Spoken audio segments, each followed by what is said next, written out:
What can be said about a movie with a title as awesome as Legend of Dinosaurs and Monster Birds? Just rolls off the tongue. Thankfully, somebody had the common sense when it was released in the US to change its title to just Legend of Dinosaurs. Mind you, they also went ahead and gave the VHS tape a very cartoony, child-friendly looking cover that I'm sure tons of unsuspecting mothers rented little Timmy for movie night. You'll quickly realize later why that's so funny. Anyway, the movie starts and holy shit, that escalated quickly.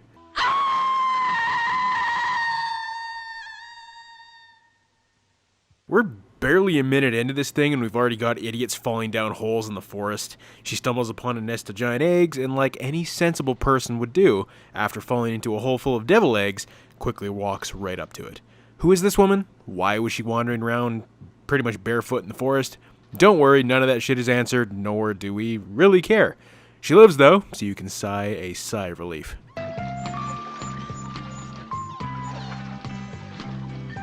Oh my god, look at how terrified that dog looks. That's probably the only character in this entire movie I care about. So, after the woman tells her story to the news, Japan goes abuzz with the news of this giant petrified egg. This guy, whose name I can't remember, is a scientist or a researcher, maybe he's a photographer, I honestly don't know. He decides to head to Mount Fuji to investigate further. So yeah, I should mention that this movie not only takes place in, but was also filmed in the Aokigahara forest. You know, the suicide forest that Logan Paul had a wonderful time in. It has one of the world's highest occurrences of suicide. I just wanted to get that fact out of the way before I go ahead and let you hear the music here.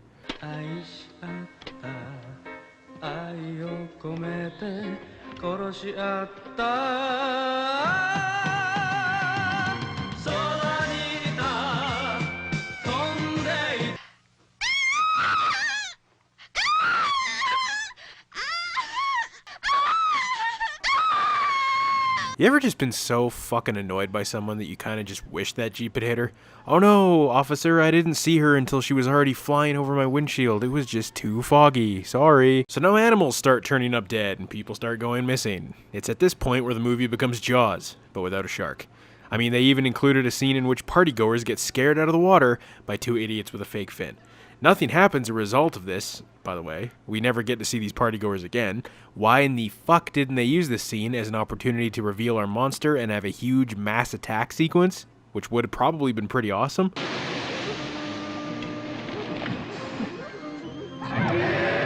Oh, that's why. There's our monster. So remember how the VHS cover had a cartoonish and warm approach to it? Like, this is the perfect movie for little 4-year-old Timmy to watch by himself, as this massive plesiosaur tortures this woman to death while also having music that sounds like I should be watching a really hairy dude with an afro bang his secretary instead.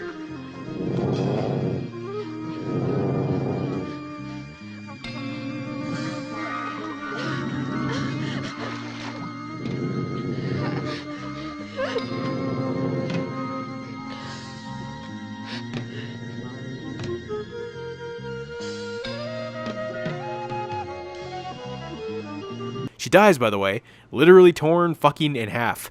You know, for kids. It has a long neck, a real long neck, all wet and slimy. About 20 meters long, with the head just about here. Did you see the monster? Okay, now watch that one more time, and tell me he isn't describing a penis. I mean, he's even working the shaft. Come on now. So at this point, the movie has been going on for over an hour, and we've only had the first piece of the movie's title. I mean, where the hell is the monster bird? Huh? It's getting awful dark. Your Honor, what's that? Oh, wow. They're really hyping this thing up. The music's eerie, the sky's glowing for some reason, I don't know why. Whatever, it can't possibly be any stupider looking than the plesio.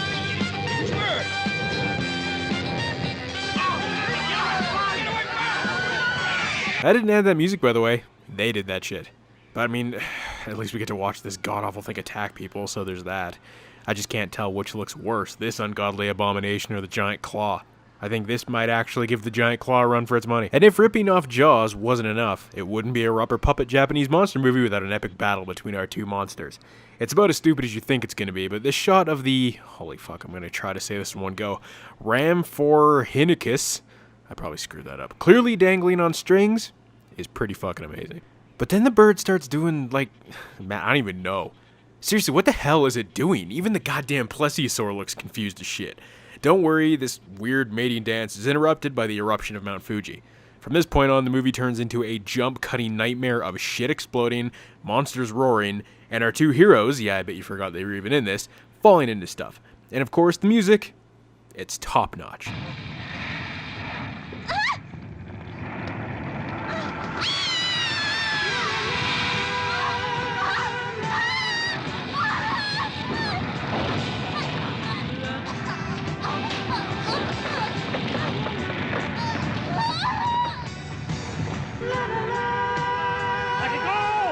I'm not exaggerating when I say this scene just goes on and on and on for what feels like an eternity, and when it finally ends, it ends on an ambiguous ending.